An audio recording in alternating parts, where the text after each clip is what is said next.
Years ago, I did something crazy. I quit my job, called all of my clients and told them I wasn't going to be working with them anymore, deleted all of my social media accounts, put all of my energy into one channel, started making videos about once a week. And I thought to myself, this is it. This is what I'm gonna do for the rest of my life. I'm gonna make videos. It was probably one of the most freeing and terrifying things I've ever done in my entire life. But here's the thing, none of that would have happened if I didn't first know that I had your approval.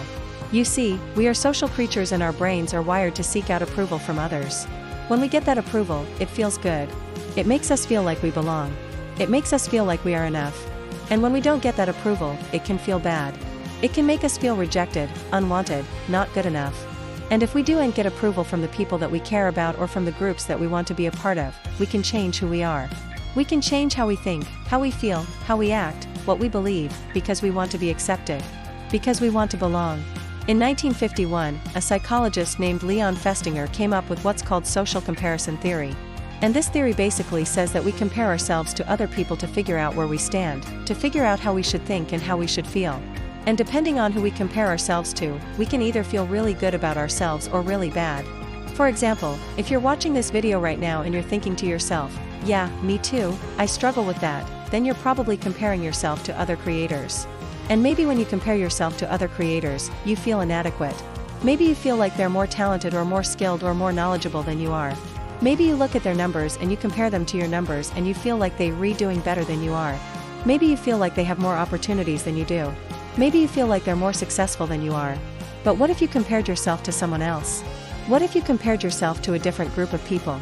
For example, what if you compared yourself to people who are struggling with their mental health or people who do and have a support system or people who do and have access to the same opportunities as you do? How would you feel if you compared yourself to those people? I bet you would feel very fortunate. I bet you would feel very blessed. We are always comparing ourselves to other people. Whether it's our weight or our appearance or our accomplishments or our beliefs. And depending on who we compare ourselves to, we can either feel really good about ourselves or really bad. Now, here's the thing. We don't get to choose who we compare ourselves to. You see, our brain is always looking for similarities. So if you are constantly around people who are talking about their numbers or their accomplishments or their appearance, then that's who you're going to compare yourself to. So let's say you're a small creator and you spend all of your time hanging out in creator spaces. Then that's what you're going to compare yourself to.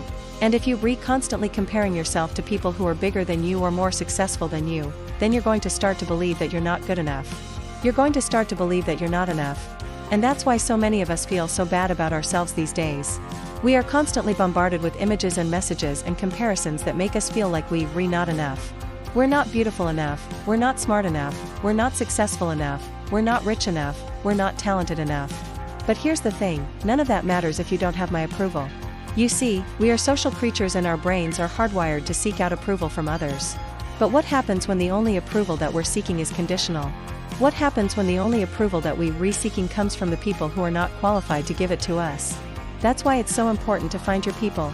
The people who will celebrate your wins and lift you up and encourage you and support you. Because when you have that kind of support, when you have that kind of love, then you can do anything. I am so grateful that I got to do what I wanted to do and that I took that leap of faith all those years ago. And I'm even more grateful that you've been here to support me through it all. Thank you for giving me your approval. Thank you for giving me your love. Thank you for giving me your support. I appreciate each and every one of you.